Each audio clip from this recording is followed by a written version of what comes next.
It is indeed a shame and a huge travesty of natural justice that rich millionaires all over the earth travel first class into Zimbabwe or any other parts of Africa to get diamonds, gold, and wealth, whilst policies drive the natural owners to cross borders created by Europe to escape poverty, war, and hunger.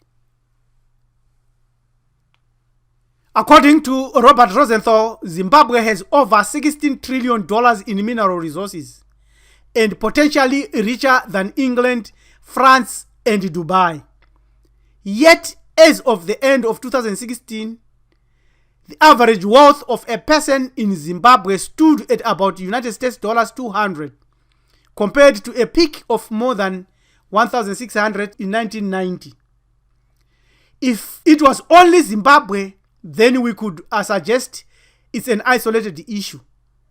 But as of 2015, most of the global poor live in sub-Saharan Africa, with the average poverty of about 41%.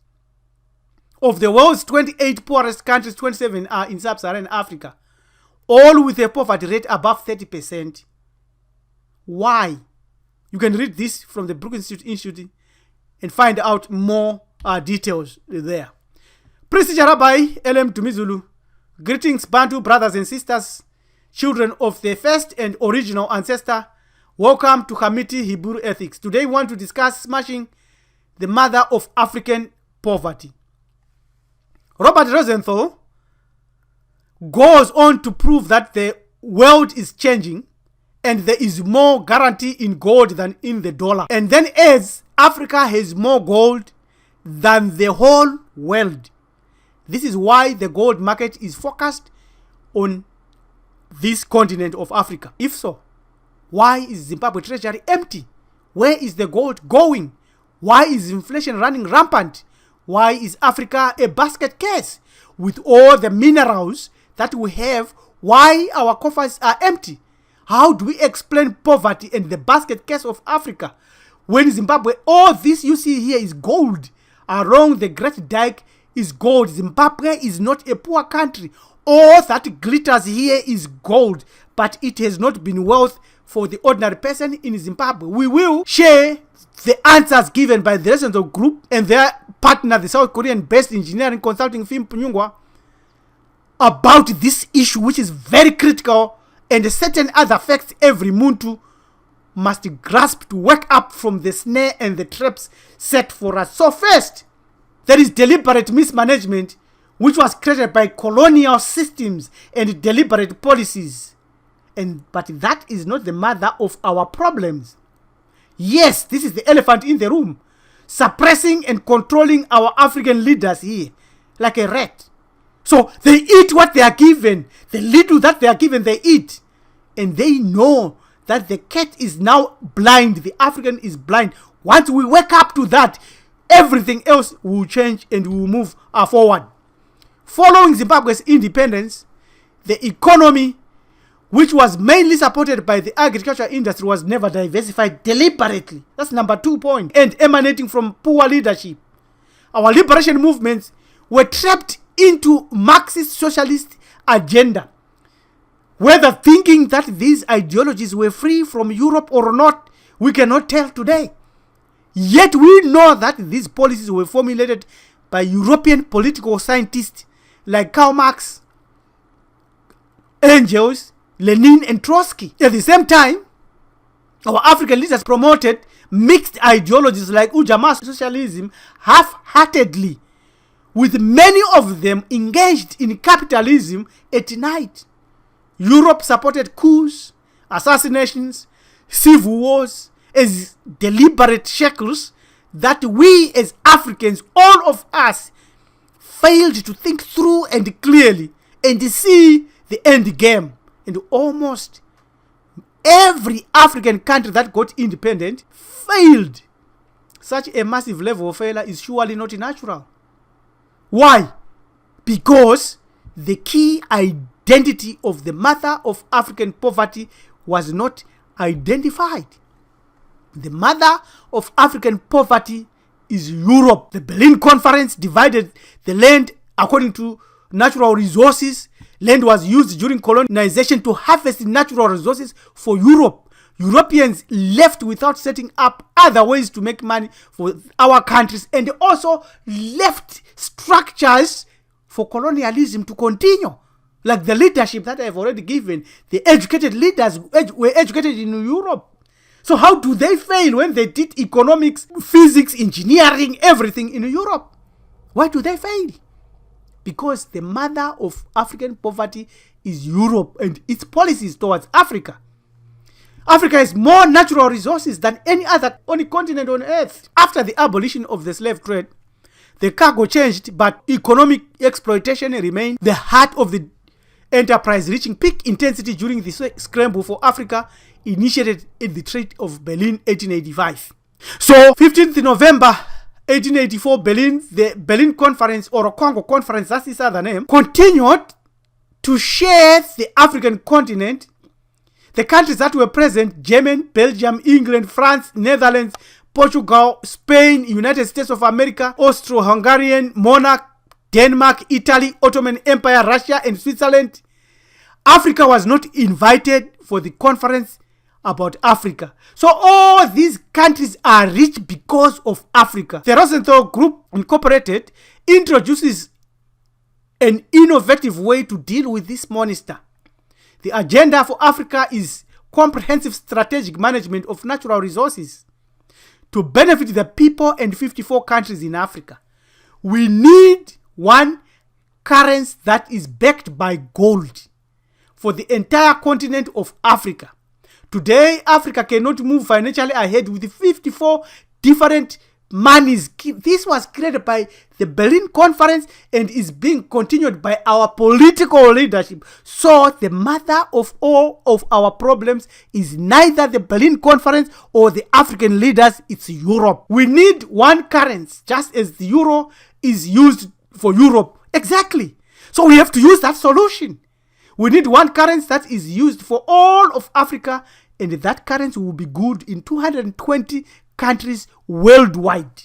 That's what we need. That's what the Rosenthall Group is suggesting. Fantastic ideas. Gold must be yours. If you are a Muntu, our ancestors used gold. There is gold. It's ours. That's what the Rosenthall Group, the Bullion Bank of Africa, is using and is propelling and is working hard to establish. Robert Rosenthal investment ideology follows similar pattern that was championed by Libyan leader Muammar Gaddafi, using the resources of the country for the citizens, using the resources of Africa for Africans, for whole of Africa, for the whole of Africa. Yet Gaddafi was demonized by the West. But here's what he did. How could we call such a person a dictator? Free healthcare, free electricity, interest-free loans. Newlyweds get us $50,000 to find a house. All citizens receive a percentage of oil export from the country. Gas was 14 cents per liter. Free education. It is very clear that the natural resources in Europe and America are coming to an end. The rare earth elements and the natural resources in Africa are just beginning to be exploited. Today, 65% of natural resources that are used for industrialization in the United States come from Africa. 45% of the material used in France come from Africa. And again, 65% of material used in the United Kingdom come from Africa. So you can see, it's clear. It's so clear as day. 37% of the workforce of the United Kingdom are Africans that come directly out of Africa. The Democratic Republic of the Congo is the richest country on earth with over $38 trillion of non-in-ground assets. At the same time, much of the Democratic Republic of Congo's resources are controlled by 32 European and American companies. So once we kick these out, Africa will be able to stand on its own. Robert Rosenthall says, I must admit it is true that over $30 billion come to Africa each year in some form of aids, grants, and gifts. At the same time, over $192 billion are taken out of Africa each year. This is called sweetening. This is bosh. This is trickery. This 30 billion is just a bait. It's a hook to fish out $192 billion. It's clear. You don't need to be a scientist to know that. This is what Robert Rosenthall has done to establish the bullionism, the agenda for Africa. There is Robert Rosenthall with the president of Zimbabwe, His Excellency Emmerson Mnangagwa, championing the bullion dollar philosophy. There is Robert Rosenthall with Robert Mugabe, former president of Zimbabwe. There is Rosenthall visiting our ancestral home, our civilization in ancient Kemet. There is Africa Gold, the bullion bank for Africa. This is what we need. The United Kingdom has no oil, no gold in their land, yet the United Kingdom's riches came from raping Africa of its oil and gold. Every day the United Kingdom tells the world the price of gold, yet they don't have gold. It must never be like that. Africa is the most gold, then Africa should be the one setting the gold price of gold. Number two, the United States had 400 years of slave-free labor to develop a strong country on the backs of black African people. Germany, Spain, Portugal, Australia, South Africa, and China acquired their wealth from Africa and African resources. So these countries should never ever open their mouth and laugh that Africa is poor. It is a travesty of justice for them to do that. There is absolutely no need for poverty in Africa. It is criminally evil and cruel that our resources are deliberately given to foreigners, Chinese and Russians included. Go to this Facebook and read more about this. The solution. The leading causes are corruption and the poor government that brings a limited employment opportunities, poor infrastructure, poor resource usage that creates wars and unending conflicts.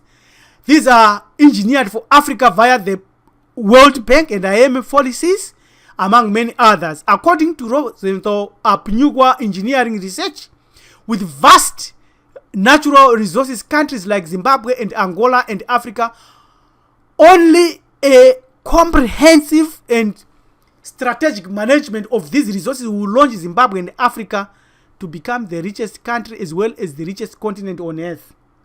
Yes, this action will slay the policies of Africa's mother of poverty.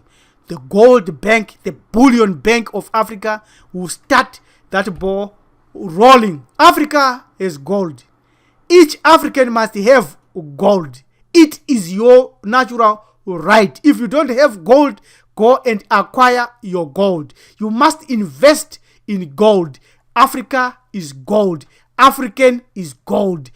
Everywhere where you are on earth is gold. Every black person is gold. If you desire to participate in the new wave of investment in gold and other resources, connect with us for details at join@marifado.com. Subscribe to our channel, Hamiti Iburu Ethics Marifado Development Organization. This preacher Rabbi LM Dumisulu saying thank you, goodbye, have your gold today.